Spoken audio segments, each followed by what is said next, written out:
Hello friends. आज हमें पढ़ना है एनआईएफ हिंदी 201 का चैप्टर नंबर 12 इसे जगाओ। ठीक है। तो ये जो चैप्टर है भवानी प्रसाद मिश्र द्वारा लिखी गई है, जिनका जन्म मध्य प्रदेश के होशंगाबाद जिले के टिगरिया गांव में एक ब्राह्मण परिवार से हुआ था या परिवार में हुआ था। आपके पिता मतलब इनके पिता श्री सीताराम मिश्र अपने गांव के प्रतिष्ठित और साहसिक नागरिक थे। प्रतिष्ठित मतलब इनकी ज्यादा वैल्यू थी, इनकी काफी इज्जत थी वहां पर, और साहसी थे। बचपन कभी खंडवा, कभी बैतूल, कभी सुहागपुर में बीता। होशंगाबाद से हाई स्कूल पास करने के बाद आप जवल आ गए और वहां रॉबर्टसन कॉलेज से बीए किया। 1942 के अंग्रेजों भारत छोड़ो आंदोलन में सक्रिय हिस्सा लेते हुए आप 3 वर्ष जेल में भी रहे। मतलब 1942 में जब अंग्रेजों भारत छोड़ो आंदोलन हुआ था, तब कवि भवानी प्रसाद मिश्र इस आंदोलन में भी भाग लिया था और 3 साल के लिए जेल भी इनको हुई थी।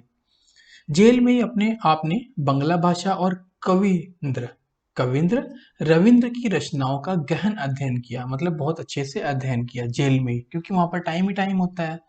आजीविका के लिए मतलब अपना पेट पालने के लिए कुछ वर्ष वर्धा के महिला आश्रम में अध्यापन का काम किया।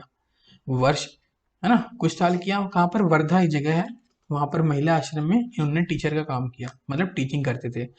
वहां काव्य कला का विकास होता न देख, मतलब इनका कोई फायदा नहीं समझ आ रहा था वहां पर, तो ये सब देखकर उन्होंने क्या दिया, रिजाइन कर दिया, त्याग पत्र दे दिया और पत्रिकाओं के संपादन कार्य में जुट गए।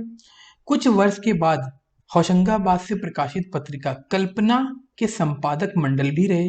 मतलब वहां पर जो संपादक होता है, जो पत्रिकाएं लिखी जाती हैं कल्पना नाम से, वहां पर संपादक मंडल में रहे, वहां जॉब कर रहे थे। कुछ समय आकाशवाणी के मुंबई केंद्र में हिंदी विभाग के प्रधान भी रहे। 1951 में अज्ञेय के संपादक में प्रकाशित दूसरा सप्तक में आप कवि के रूप में संकलित हुए। मतलब वहां पर कवि का काम किया। वह उनके वर्णन का है ना, उनका अपना ढंग है, उन्होंने अब जो भी बातें की उसका अलग ही ढंग है। उनके काव्य की शक्ति किसी असाधारण शक्ति पर निर्भर न रहकर साधारण को साधारण है ना, साधारण को साधारण बनाए रखकर हृदय के मर्म को सीधे स्पर्श करने में निहित है। मतलब वो इस तरीके से बातें बताते थे, साधारण सी बातें जो हमें सीधे हृदय पे लगती थी, मतलब दिल पर लगती थी बातें। मौलिकता और अछूतेपन से उनकी रचनाएं ओतप्रोत हैं। मतलब मौलिक है ना, नैतिकता जो लोगों के प्रति होना चाहिए, उससे अछूतेपन में उनकी रचनाएं ओतप्रोत हैं, मतलब उससे मिली जुली हैं। मिश्र जी मतलब भवानी प्रसाद मिश्र जी ने गांधी दर्शन को नई कविता के माध्यम में युग सत्य को जितने प्रकार से जनमानस के सम्मुख रखा है, वह बेजोड़ है। मानव मन की अनुराग भावना को वह जीवन मंगल की मूल भित्ति मानते हैं। ठीक है, जो उनकी अनुराग भावना है, मतलब जो प्रेम है, उसको मंगल की मूल भित्ति मानते हैं, मतलब बहुत अच्छा मानते हैं। प्रकृति वर्णन में आपने प्रकृति और मानव के बीच शाश्वत पारस्परिक संबंध स्थापित कर उसका नवीनीकरण किया है। ये कह रहे हैं कि प्रकृति वर्णन में आपने प्रकृति जो नेचर है और जो मानव, उनके बीच में एक संबंध स्थापित किया, बहुत अच्छे से संबंध स्थापित करके नवीनीकरण किया है, मतलब नई जान दी है, नई लाइफ दी है, नई तरीके से बताया है, नयापन किया है। मिश्र जी ने अपने जीवन में है ना, जनजीवन के मन का प्रत्येक कोना झांका है। मतलब जो जीवन में हर एक कोने में जो जो फीलिंग्स होती थी, वो इन्होंने एक्सपीरियंस किया है। सामाजिक जीवन के यथार्थ चित्र उभरने के साथ साथ उन्होंने अपनी गहन अनुभूति को भी वाणी दी है। सामाजिक जीवन जो थी उनकी, उसको उभारने के साथ साथ, सामाजिक जीवन को बताने के साथ साथ उन्होंने अपनी गहन अनुभूति को भी वाणी दी है। मतलब जो उनकी अनुभूति थी उसको भी इन्होंने बहुत अच्छे से बताया है, उसमें जान डाल दी है लिखकर। जो कभी हम कविता पढ़ते हैं उसके बारे में ये बात हो रही है। भाषा के संदर्भ में उनका कहना था कि सामान्य को भी सामान्य ढंग से कहकर असामान्य बनाया जा सकता है। नॉर्मल सी बातों को भी कुछ इस तरीके से बताएं कि वो भी एबनॉर्मल हो जाए, असामान्य हो जाए। मिश्र जी असल में जन कवि थे, मतलब लोगों के बीच कविताएं बताते थे, करते थे, जन कवि थे। इसलिए तत्सम शब्दों को भी तद्भव बनाकर उनकी कविता में प्रयुक्त किया गया है। तत्सम तद्भव हमने इससे पहले वाले चैप्टर में पढ़ रखा है, अगर आपने वीडियो नहीं देखी तो वहां जाकर आप देख सकते हैं। उनकी भाषा में शब्द चयन की सहजता और सार्थकता के कारण शैलीगत नयापन उनकी अन्यतम विशेषताएं हैं। अब यहाँ पर हमने एक बात है शब्द चयन, जैसे मैं आपको बात बता रहा हूँ, मैंने कौन कौन से शब्द लिए तो कि जो कि आपको आसानी से समझ आ जाए। तो उनका शब्द चयन जो था वो बहुत सहज था, मतलब आसान था, सार्थक था, बिल्कुल सही था, है ना, बिल्कुल एक्यूरेट था, गलत बातें नहीं थी उसमें। तो उनकी जो शैली थी वो नयापन बताती थी, है ना, अलग ही तरह की उनकी विशेषताएं थी। ठीक है, ये इसका मतलब है यहाँ पर। तो ठीक है, हम अपना चैप्टर स्टार्ट करते हैं। तो स्टार्ट करते हैं फिर हम। इसे जगाओ। सपना वह नहीं होता जो नींद में आए। जो सोने के बाद सपना आता है वो सपना नहीं होता, बल्कि वह होता है जिसे पूरा किए बिना नींद ना आए। जब आप ही तय कीजिए जब सॉरी अब आप ही तय कीजिए कि सपना पूरा करने के लिए आप नींद में पड़े रहना पसंद करेंगे या जाग कर, सजग होकर, मतलब एक्टिव होकर, सतर्क होकर, चुस्त होकर पूरा काम करेंगे। यह भी सोचिए कि क्या बिना जागे कोई काम पूरा हो सकता है या हो सकेगा। यदि नहीं तो फिर आलस्य क्यों, सुस्ती क्यों, नींद क्यों, तंद्रा क्यों। क्यों न जागे और सजग होकर इस कविता का आनंद ले, मतलब उठो, एक्टिव हो और इस कविता का आनंद लो। क्या उन पक्षियों से कुछ सीखेंगे नहीं जो भोर में हमारे द्वार हमें जगाने आते हैं। हमारे द्वार मतलब सुबह सुबह जब आते हैं, चाहते हैं हमें उठाने के लिए, क्या हम उनसे सीखेंगे नहीं कि वो हर दिन उसी समय पर उठकर आते हैं हमें जगाने के लिए, तो हमें भी उठकर कुछ करना चाहिए। तो उद्देश्य क्या है इस पाठ को पढ़ने के बाद, हम किस काबिल हो जाएंगे देखते हैं। पहला है समय पर सजग रहने का महत्व जो है उसे हम बता पाएंगे, स्पष्ट कर सकेंगे। सोकर पड़े रहने और जागने वाले व्यक्तियों के व्यवहार पर विश्लेषणात्मक चिंतन कर अंतर स्पष्ट कर सकेंगे। जो सोकर पड़े रहते हैं, ठीक है, और जागने वाले व्यक्तियों का व्यवहार जो होता है, उन पे विशेष जो एक विशेष बातें होती हैं, है ना, विशेष चिंतन जो होती है, उनको हम स्पष्ट कर पाएंगे। किसके किसके बीच में, सोकर पड़े रहने और जो व्यक्ति जाग के अपना व्यवहार करता है, जो काम करता है, उनके बीच में।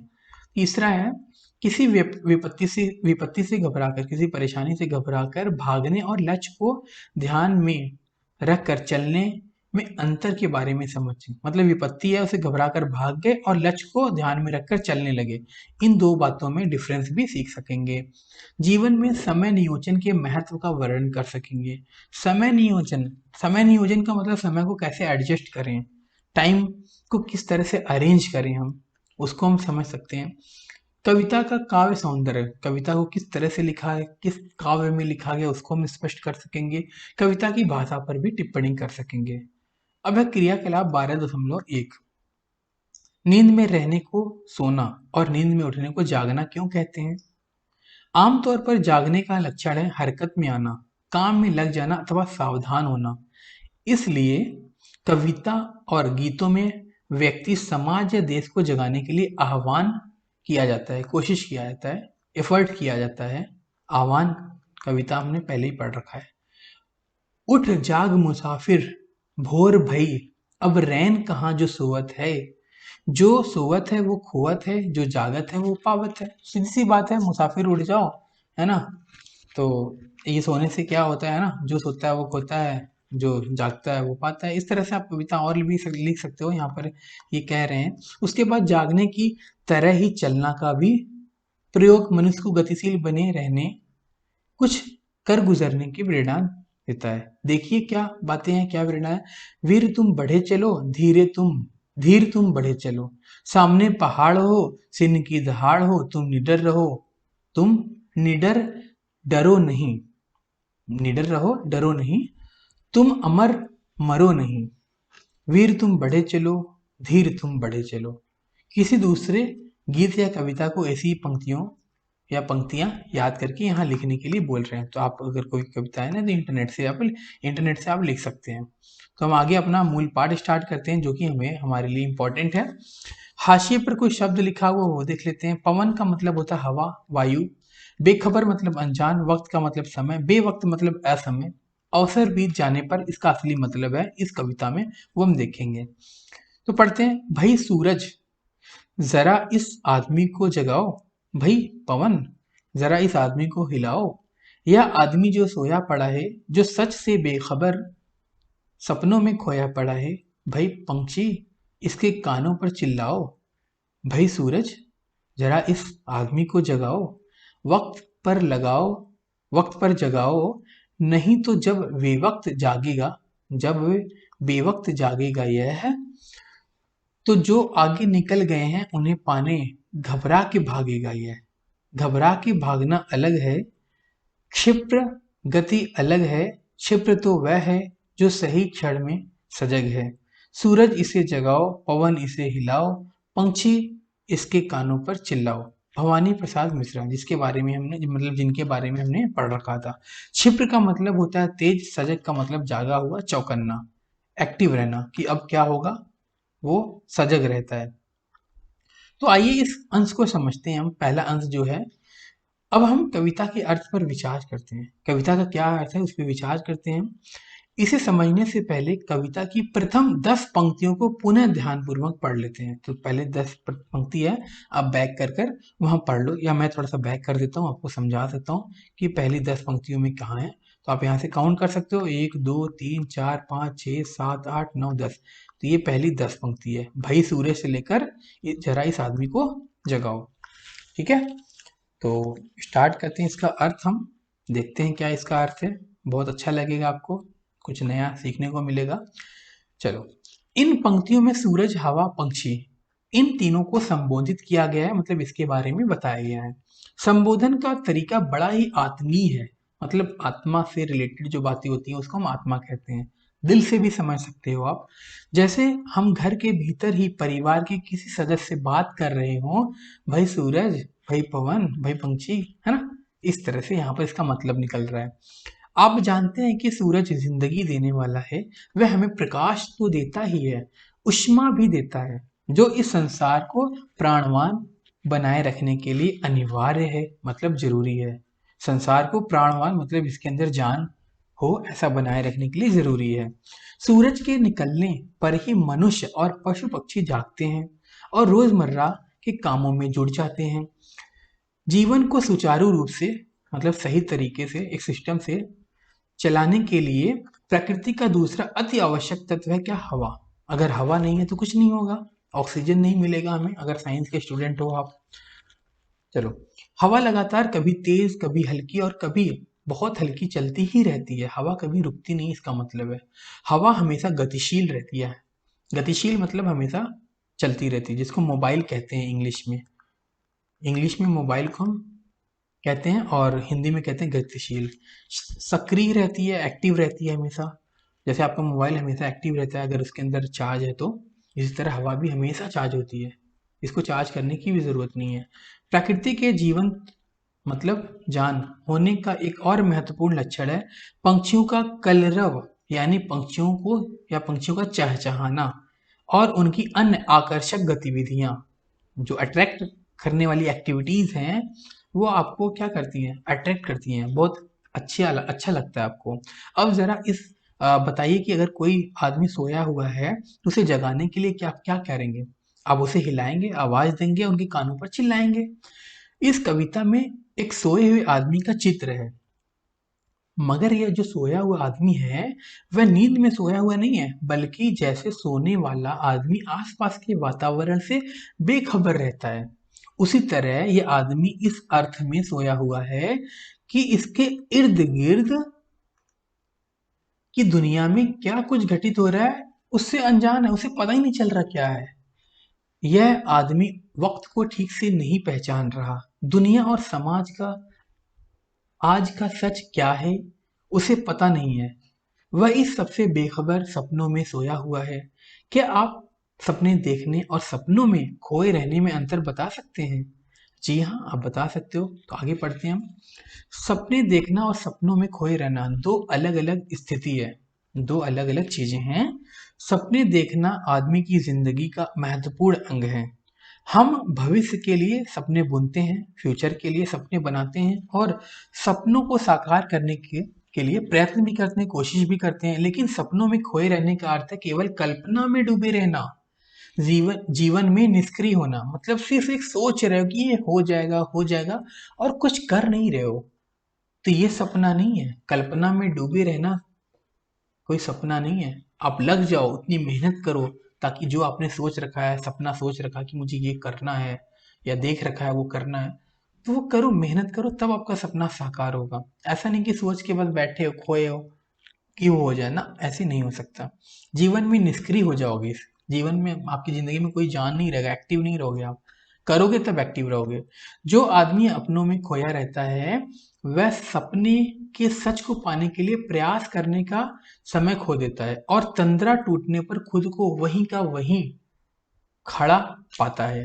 तंद्रा मतलब जो सपना है, एक सोच में जो डूबा हुआ है, वो टूटने पर खुद को वहीं पाया जाता है, बाकी दुनिया जो है वो आगे निकल जाती है।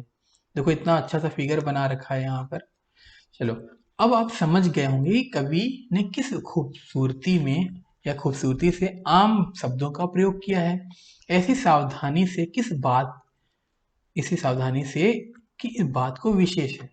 बात तो विशेष है किंतु शब्द आसान। तो आइए कविता की इन पंक्तियों पर फिर से विचार करते हैं।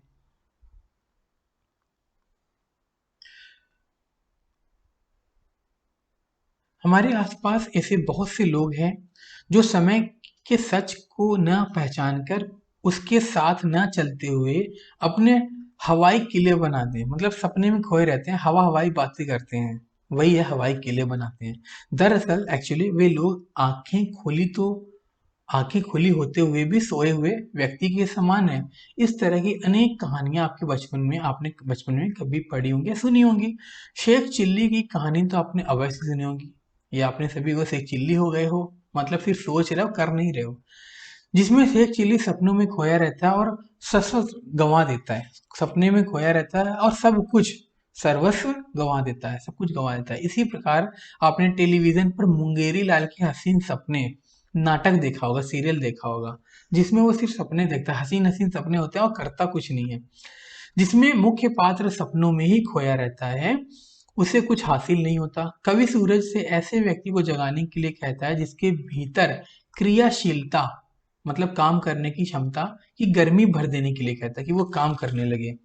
वह हवा से कहता है कि वह उसे हिलाकर उसकी नींद को भंग कर दे, है ना, उसके अंदर हरकत पैदा कर दे ताकि वह उठे और समय के साथ कदम मिलाकर चल पड़े।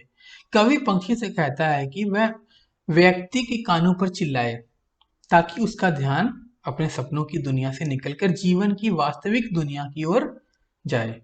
यह वर्तमान वह वर्तमान के सच को पहचान कर अपनी सही भूमिका सही समय पर तय करे या तय कर सके और लक्ष्य की प्राप्ति में जुड़ जाए, मतलब मेहनत करने लगे। टिप्पणी देखते हैं हम यहाँ पर। पहला है, कवि ने सूरज, हवा, पक्षी, प्रकृति के इन तीन उपादानों मतलब जो रिसोर्सेस मिले हैं, है ना, जो प्रकृति ने हमें दिए हैं उसको हम उपादान कहते हैं। उपादानों को मनुष्य की तरह आत्मीय भाव से संबोधित करते हुए उनसे आग्रह किया है कि वे समय के साथ न चल पाने वाले व्यक्ति का सच्चाई से परिचय कराएं और उसके अंदर जागृति पैदा करें। यह प्रयोग बहुत सुंदर है। वह तीनों मानव जीवन के आरंभ से ही उसके सबसे अधिक निकट के साथी हैं। दूसरा है, जगाना, हिलाना, चिल्लाना सोए हुए व्यक्ति को जगाने के तरीके हैं तथा इनके लिए क्रमशः सूर्य, वायु, पक्षी से अनुरोध करना कविता कविता कविता के सौंदर्य को बढ़ाता है। डायरेक्टली वो ना बोल के जब हम ये वर्ड यूज करते हैं भाई ओ भाई भाई, तो सौंदर्य को बढ़ाता है। तीसरा है, सूर्य, पवन, पक्षी प्रकृति के अंग है और मनुष्य के साथ भी। प्रकृति सोए हुए मनुष्य को जगाती है। जीवन में सोए हुए प्राणी को जगाने या जागने की प्रेरणा देने में कवि प्रकृति को आधार बनाता है। मतलब प्राकृतिक चीजें यूज करके वो इंसान को जगाना चाहता है, मतलब वो चाहता है कि दुनिया में जितने भी लोग हैं वो मेहनत करने लगे, है ना। सपने में ना खोए रहे कि मैं कर लूंगा, हो जाएगा, ये हो जाएगा, वो हो जाएगा, ऐसा ना करें, मेहनत शुरू करें और काम करें अपना। क्रियाकलाप 12.2, आपने पक्षी शब्द पढ़ा जिसमें पंक्षी भी कहा गया है, पक्षी को पंछी भी कहा गया है। क्या आप जानते हैं कि पक्षी उसे कहते हैं जिसके पक्ष मतलब पर हों। कवि को सॉरी पक्षी को खग भी कहा जाता है। ख का अर्थ होता है आकाश, उसमें जो गमन करता है वो खग कहलाता है। आकाश में जो गमन कहलाता है उसे खग कहते हैं। तो आकाश का मतलब है और खग का मतलब गमन करने वाला, ठीक है, तो क्या हो जाएगा खग। अच्छा, गमन करता है तो खग होता है। आगे चलते हैं हम। पक्षी को विहग भी कहा जाता है इसलिए कि वह आसमान में गमन करता है। एक ही अर्थ का बोध कराने वाले शब्दों को समानार्थी या पर्यायवाची शब्द कहते हैं। समानार्थी या पर्यायवाची शब्द कहते हैं। आपने इस शब्द के बारे में पढ़ते हुए हवा के कुछ पर्यायवाची या पर्यायवाचियों पर जरूर ध्यान दिया होगा। जी हाँ, टिप्पणी 2 में वायु और टिप्पणी 3 में पवन, मतलब वायु एक ही मतलब है, पवन एक ही मतलब है। हवा के अन्य पर्यायवाची हैं अनिल, समीर, मारुत, वात आदि। इसी तरह सूरज के भी अनेक समानार्थी शब्द हैं, दिनकर, भास्कर, सूर्य, मार्तंड, दिवाकर आदि। निम्नलिखित सूचियों को ध्यान में रखते हुए सूची 1 के शब्दों का सूची 2 के समानार्थी शब्दों का मिलान कीजिए। तो देखते हैं। तो सूची 1 में क्या, आग। आग को हम कहते हैं पावक और अग्नि। फूल, फूल का होता है पुष्प, सुमन और कुसुम। कपड़ा, कपड़े को हम कहते हैं पट, वस्त्र, चीर। बेटा, बेटा को कहते हैं सुत, तनय, पुत्र। पानी, पानी को कहते हैं जल, वारी, अम्बु। आकाश को कहते हैं नभ, गगन, व्योम। और आखिरी बचा हमारा पेड़, जिसको कहते हैं द्रुम, विटप, वृक्ष। इन शब्दों के और भी पर्यायवाची ढूंढिए और यहाँ लिखिए। पुष्प के, जल के, सारे लिखिए, ठीक है। ये आप कर सकते हो इंटरनेट से निकाल कर। आगे चलते हैं हम। निम्नलिखित शब्दों में पर्यायवाची युग्म तलाश कीजिए। इसके भी पर्यायवाची युग्म तलाश करने के लिए बोल रहे हैं। जैसे यहाँ पर पहला क्या है, विष्णु। विष्णु का क्या होता है, हरि, कर सकते हो आप यहाँ पर। शिव, शिव का क्या होता है, महेश, तो शिव का कर सकते हो महेश के साथ। तो महेश देखो यहाँ पर महेश कर लो। फिर उसके बाद आपका है स्त्री, है ना। स्त्री का होता है नारी, तो नारी आपका यहीं पर हो गया, ठीक है। फिर आपका हो गया मार्ग। मार्ग का होता है पथ, तो मार्ग का हो गया पथ। आपका अगला है भवन, है ना। जलज है, तो जलज का तो आपको पता ही है क्या है, पानी होता है। उसके बाद आपका है भवन, भवन का होता है इमारत। गंगा, गंगा का भी पता होगा आपको, नदी है तो। उसके बाद आपका है अरविंद, अरविंद नाम होता है, आपको बेशक पता होगा। यहाँ पर युग्म बन रहा है तो युग्म बना सकते हो आप। और यहाँ पर एक वर्ड है लता। लता किसको कहते हैं, बेल को कहते हैं हम, जो लटकता है ना बेल, उसको हम लता कहते हैं। और पृथ्वी को क्या कहते हैं, वसुधा, ठीक है। तो ये हमारा जलज मतलब गंगा, ये तो आपने कर लिया होगा अब तक, ठीक है। महेश मतलब अरविंद, ये हमारा पूरा कंप्लीट हो गया। सॉरी, महेश तो हमारा शिव जी का था, वो कंप्लीट हो गया। बाकी कुछ नहीं बन रहा है तो स्किप कर सकते हो, एक्स्ट्रा होगा ये। चलो, अंश 12.2 देखते हैं हम। वक्त पर जगाओ नहीं तो सब जब वे वक्त जागेगा वह, तो जो आगे निकल गए हैं उन्हें पाने घबरा के भागेगा वह। तो अंश 12.2 का यही है। आइए कविता की आगे की 5 पंक्तियां फिर से पढ़े, हमने पढ़ लिया है, कवि क्या कहना चाहता है समझने का प्रयास करते हैं। आपने ये तो जान ही लिया होगा, जान चुके होंगे कि कविता में कवि ने सूर्य, पवन, पवन मतलब हवा, पंछी का आह्वान किया है कि वे सच से बेखबर सोए और सपनों की दुनिया में खोए खोए हुए व्यक्ति को जगाएं। इसी क्रम में कवि आगे कहता है कि इसे केवल जगाओ पर नहीं बल्कि समय पर जगाओ।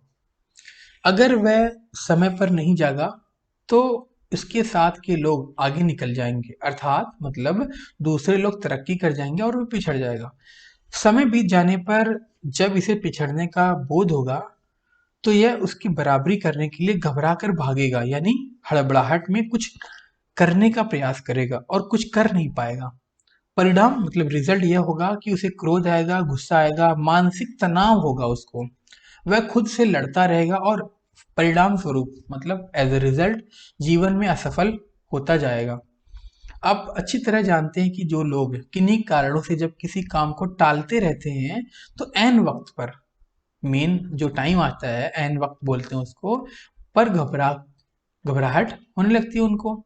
आप परीक्षा को ही देख लीजिए, परीक्षा जब होता है, इम्तिहान एग्जाम होता है, कुछ विद्यार्थी साल भर मन लगाकर पढ़ते हैं, थोड़ी थोड़ी मेहनत करते रहते हैं, उनका पूरा पाठ्यक्रम पूरा सिलेबस तैयार हो जाता है, याद हो जाता है उन्हें। ऐसे विद्यार्थी परीक्षा के दिनों में भी सहज सहज मतलब आसानी से शांत रहते हैं और उनका परीक्षा फल भी अच्छा रहता है। इसके विपरीत कुछ विद्यार्थी ऐसे होते हैं जो साल भर के समय को बहुत अधिक मानते हुए कहीं और व्यस्त रहते हैं। वे तब जागते हैं जब परीक्षा के दिन नजदीक आ जाते हैं, घबराहट में अपने आगे के लिए समय का भी ठीक से उपयोग नहीं कर पाते। परीक्षा के समय उनको धुक धुक लगी रहती है, उनका दिल तुक तुक धुक धुकी होती रहती है उनको। स्मरण शक्ति मतलब जो याद करने की ताकत है, शक्ति है, उसको स्मरण शक्ति कहते हैं, वो भी ठीक से काम नहीं करती। अक्सर इसका परिणाम यह होता है कि वह उन्हें जो थोड़ा बहुत आता है ना, उसे भी ठीक से नहीं लिख पाते हैं। पाठ्यकृत पाठ्यगत प्रश्न 12.1, इसमें क्या है, भई सूरज में भई संबोधन किस प्रकार का है। भई में संबोधन किस प्रकार का है, तो आप यहाँ पर अच्छे से समझ सकते हो कि किस प्रकार का संबोधन है। पहला क्या है, औपचारिक, आदर सूचक, श्रद्धा श्रद्धा से थोड़ी ना कह रहे हैं, है ना, आत्मीय। तो आत्मीय बात हमने की थी, तो इसका आंसर हो जाएगा आत्मीय, जो कि हमने ऊपर पढ़ा था। दूसरा, इस कविता में किसे जानने के लिए कहा गया है, जो थक कर सो गया है, जिसे सपने देखना अच्छा लगता है, जो बैठा ऊँघता है ना, जो सच से बेखबर है। हाँ जी, घया वाला सही है, जो सच से बेखबर है। निम्नलिखित में से सही जोड़े पर टिक लगाइए और जो गलत है उस पर क्रॉस कीजिए। पंछी का मतलब होता है जगाना, पंछी का मतलब जगाना होता है, नहीं। हवा का मतलब हिलाना होता है, हाँ होता है। हवा का मतलब चिल्लाना होता है, नहीं, जब हिलाना होता है चिल्लाना थोड़ी होगा। सूरज का मतलब जगाना होता है, हाँ जी होता है, ठीक है। चौथा, कवि ने सही वक्त पर जगाने की बात क्यों कही है, दिन का समय गुजर गया उसके लिए, फिर उसके जगने का फायदा नहीं होगा, वह दुनिया के मुकाबले पिछड़ जाएगा। हाँ जी, वह दुनिया के मुकाबले क्या हो जाएगा, पिछड़ जाएगा। ठीक है, आगे चलते हैं हम। अंश 12.2.3 कहाँ से है देखते हैं हम। घबरा के भागना अलग है, क्षिप्र गति अलग है। क्षिप्र गति अलग है, क्षिप्र तो वह है जो सही क्षण में सजग है। सूरज इसे जगाओ, पवन इसे हिलाओ, पंछी इसके कानों पर चिल्लाओ। तो कविता की पांचों पंक्तियां, पांच नहीं सातों पंक्तियां हमने पढ़ ली हैं, देखते हैं हम। आप पढ़ चुके हैं कि कवि ने सच से बेखबर सोए हुए आदमी को समय पर जगाने का अनुरोध सूर्य, पवन, पक्षी से किया है। यह भी सही है कि सही समय पर अगर आदमी सचेत न हो तो वह हड़बड़ाने लगता है। कवि इसी बात को और अधिक अच्छे तरीके से स्पष्ट करते हुए बताता है कि घबराकर भागने और क्षिप्र गति अर्थात तेजी गति से चलने में फर्क होता है। तेज गति का अर्थ हो सही अवसर पर सचेत होना है, सही मौके पर न चूकना है। जो सही अवसर पर भरपूर उपयोग करते हैं वे ही प्रगति करते हैं, तरक्की करते हैं, और जो सही अवसर पर चूक जाते हैं वे लाख उठा पटक माथा पच्ची करने पर, है ना, उस पर प्रगति नहीं कर पाते। सही क्षण में, सही पल में सजग व्यक्ति ही लक्ष्य की प्राप्ति करता है। इसलिए कवि एक बार फिर सूरज, पवन, पक्षी से अनुरोध करता है कि वह समय के सच को न पहचान सकने वाले व्यक्ति को सच से परिचित कराकर उसके अंदर जागृति पैदा कर उसे क्रियाशील बनाए, यानी उसे सक्रिय करें, एक्टिव करें। आपने एक दिवसीय क्रिकेट मैच देखा होगा, देखे ही होंगे आपने। जब कोई टीम निर्धारित लक्ष्य को प्राप्त करने के लिए शुरू से ही रन औसत पर अपनी पकड़ बना कर चलता है या टीम चलती है तो प्रायः हमेशा कुछ ओवरों या बालों के शेष रहते हुए वो क्रिकेट मैच में विजय प्राप्ति कर लेते हैं, जीत जाते हैं। दूसरी ओर शुरू में बहुत धीमे खेलने वाले टीम पर जब रन औसत का दबाव पड़ता है कि एक ओवर में चाहिए 15 रन, है ना, इस तरह से एक ओवर में 6 बॉल होते हैं, 6 बार बॉल फेंकी जाएंगे और उन 6 बॉल पे इन्हें 15 रन बनाने हैं। ठीक है, एक ओवर में 6 बॉल, जिसको क्रिकेट नहीं आता या नहीं देखा उसने, उसके लिए मैंने बताया। चलो आगे बढ़ते हैं। तो उसे अचानक से दबाव आ जाएगा, तो उसके कई अच्छे खिलाड़ी भी खराब शॉट खेलने के चक्कर में कैच आउट या रन आउट या बोल्ड हो जाएंगे, स्टंपिंग हो जाएंगे, है ना। तो ऐसे में अक्सर वो टीम मैच में पराजय की ओर बढ़ती है, मतलब हार की ओर तरफ बढ़ती है। टिप्पणी देखते हैं यहाँ पर।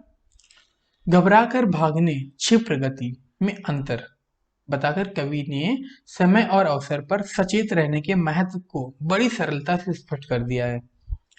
बातचीत के लहजे में तथा कम और आसान शब्दों में गंभीर बात कहने की कला बहुत समर्थ कवियों में ही पाई जाती है। इस कविता में यह कला देखी जा सकती है। ठीक है, आगे चलते हैं। क्रियाकलाप 12.3। आपने यह पाठ पढ़ लिया है। इसमें निरंतर प्रयत्नशील का मतलब हमेशा ट्राई करने रहना पर सफलता पाने वाले 2 उदाहरण क्रिकेट मैच और परीक्षा की तैयारी दिए गए हैं, जो कि हमने ऊपर देखा। आपके अपने आसपास के जीवन में बहुत ऐसे उदाहरण देखे होंगे, आपने बहुत सारे देखे होंगे। नहीं देखे तो आप देखने की कोशिश कीजिए, मिलेगा जरूर। उनमें से किसी एक के विषय में यहाँ लिखिए। अब आप देखिए क्या है और यहाँ पर लिखिए। ठीक है, भाव सौंदर्य की बात करते हैं, जो कि हमने ऊपर पढ़ा था कि इस पाठ को पढ़ने के बाद हम किस काबिल हो जाएंगे, उसमें हमने भाव सौंदर्य के बारे में पढ़ा था। तो देखते हैं। आपने इसे जगाओ कविता को पढ़ा, समझा और इसका आनंद लिया। इस कविता में भवानी प्रसाद मिश्र ने प्रकृति के उन उपादानों, जो प्रकृति का वरदान है, उपादानों से व्यक्ति के अंदर जागृति का भाव पैदा करने का आग्रह किया है। मतलब जो इंसान है वो मोह माया से या वो सपने से दूर हटके एक अच्छी जिंदगी जिए, तरक्की करे, जो सृष्टि के आरंभ से ही स्वयं क्रियाशील है। सृष्टि मतलब दुनिया जब बनी थी शुरू से ही स्वयं क्रियाशील है। जैसे सूरज देख लो, लिखा, आगे पढ़ते हैं हम। सूरज रोज उदय होता है, अस्त होता है। उदित होता है मतलब सूरज निकलता है और डूबता है। वह संसार को जीवन ऊर्जा प्रदान करता है और प्रकाश देता है। अब देखो, जब सृष्टि हुआ मतलब दुनिया बनी है, तब से वह क्रियाशील है ना। जीवन की समस्त हलचल का वह स्रोत है। जब सूरज खत्म तो पूरी दुनिया खत्म। वही कह रहे हैं कि जीवन की जो संसार जो चल रही है ना, उसका सोर्स सूरज ही है, सूरज है।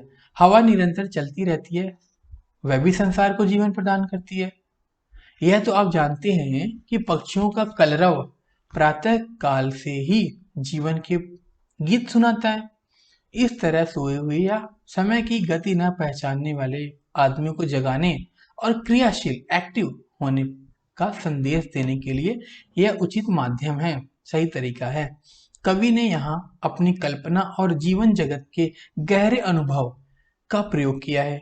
जरा सोचिए, मात्र इतना कह देने पर, है ना, कह देने भर में वह सौंदर्य कहाँ है ना, कि सोते मत रहो, जागो, या सपनों की दुनिया से निकलो और कर्म में लगो।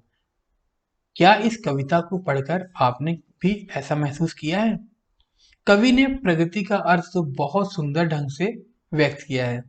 प्रगति हड़बड़ाहट में भागने से नहीं होती, मतलब तरक्की हड़बड़ाहट में भागने से नहीं होती, बल्कि विचार पूर्वक स्थिति को समझकर उनका आकलन करते हुए सही दिशा में प्रयास करने से होती है।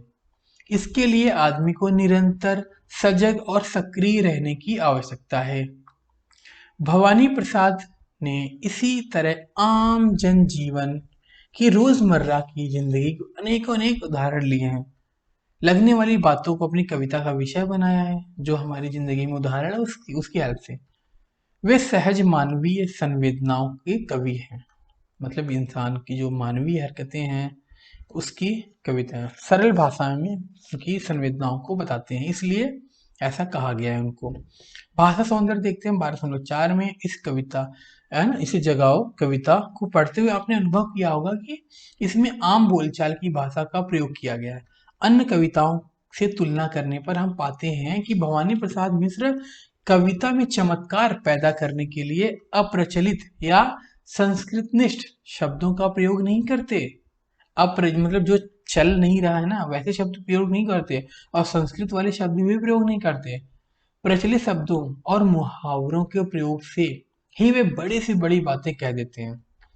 उनकी एक कविता में कवि को संबोधित करते हुए कहा गया है, जिस तरह मैं बोलता हूं उस तरह तू लिख, और उसके बाद भी मुझसे बड़ा तू दिख।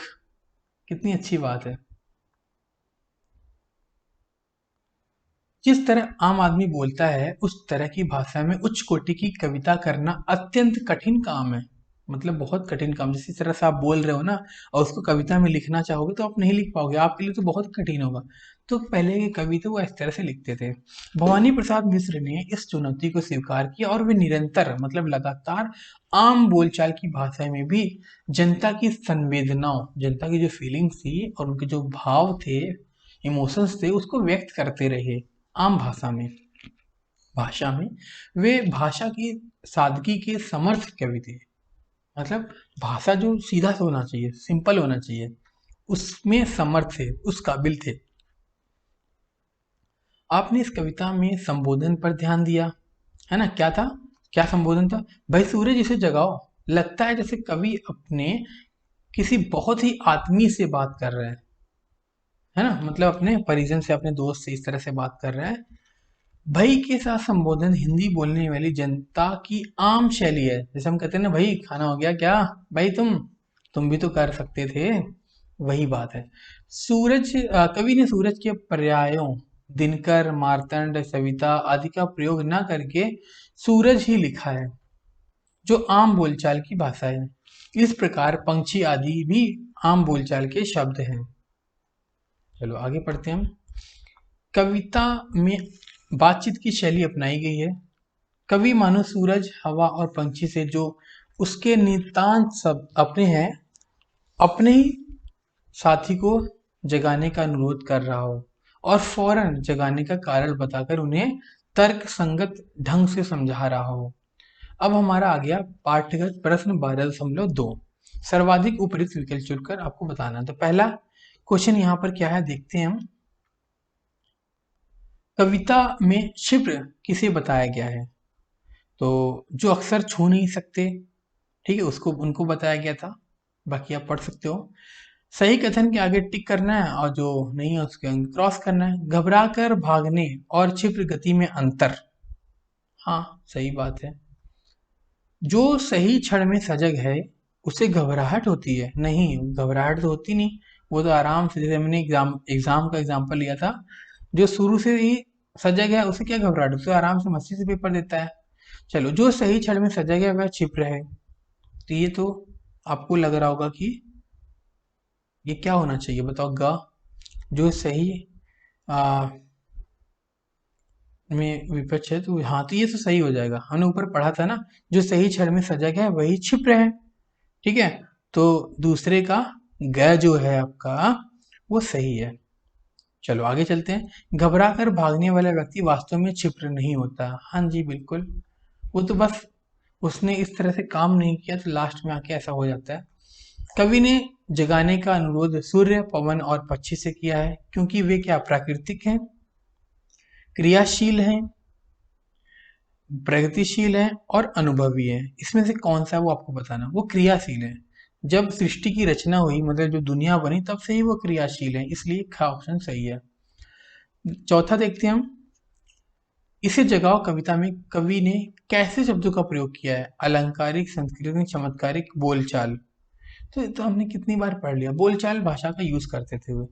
इस कविता में कवि ने किस शैली का प्रयोग किया है? तो वार्तालाप, जैसे हम जो बात करते हैं उसी वही तो लिखता था कवि। ठीक है, तो वार्तालाप शैली हो गया। आपने क्या सीखा देखते हैं। इससे हमें पता चलता है कि हमारा चैप्टर जो है अब खत्म होने वाला है। इस कविता में आदमी को जागरूक बने रहने का संदेश दिया गया है। सपनों में खोए रहने वाले व्यक्ति जो होते हैं उनको वास्तविकता से परिचित कराने की आवश्यकता बताई गई है ना, कि जो सपने में खोए हैं वो ना, उन्हें वास्तविकता की समझ होनी चाहिए, परिचित हो और अपना काम करो, तरक्की करो।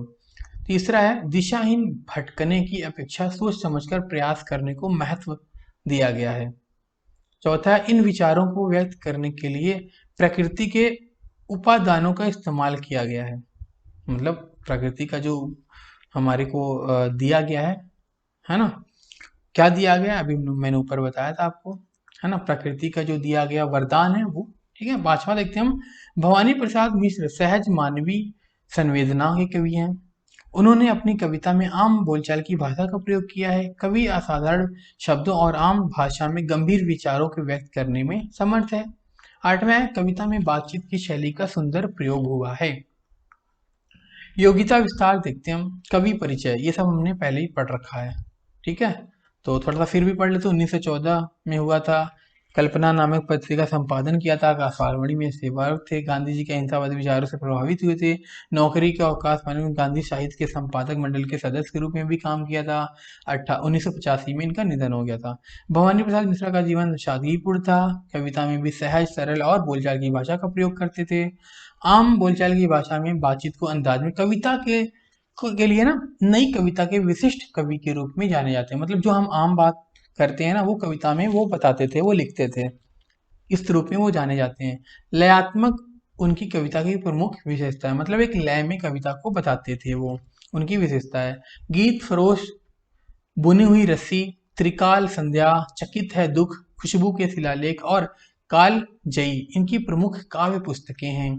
भवानी प्रसाद मिश्र की अन्य कविताएं सतपुड़ा की जंगल, गीत फरोश पढ़िए, आप इंटरनेट से ढूंढ के पढ़ सकते हो। हमारे सिलेबस में नहीं है इसलिए मैं नहीं पढ़ा रहा। अब पाठांत प्रश्न आ गया यहाँ पर। इन सभी के प्रश्न आप खुद से दे सकते हो। वैसे मैं इसका आंसर बता देता हूँ, लिख देता हूँ यहाँ पर। ठीक है, कितने क्वेश्चन है यहाँ पर? 9 क्वेश्चन है। ठीक है, अगले पेज में देखते हैं हम। यहाँ पर उसके पार्ट्स हैं, ऑप्शन दे रखे हैं, उसके बाद उत्तरमाला है। तो मैं इसका आंसर लिख देता हूँ आपके लिए। तो ठीक है, यहाँ पर सभी क्वेश्चंस का आंसर लिख दिया है मैंने। क्वेश्चन नंबर 1 2 3 है ना, 4 5 6। आप यहाँ पर स्क्रीनशॉट लेकर कॉपी में नोट कर सकते हो। फिर इसका नेक्स्ट क्वेश्चन है ये। ठीक है, फिर कुछ एक्स्ट्रा क्वेश्चंस भी मैंने यहाँ पर लिख रखे हैं। 1 2 3 4 5 6, ये इंपॉर्टेंट क्वेश्चन है जो आप कॉपी में नोट कर सकते हो। वीडियो को पॉज करके आप कॉपी में नोट करके लर्न कर सकते हो। मिलते हैं फिर नेक्स्ट चैप्टर में।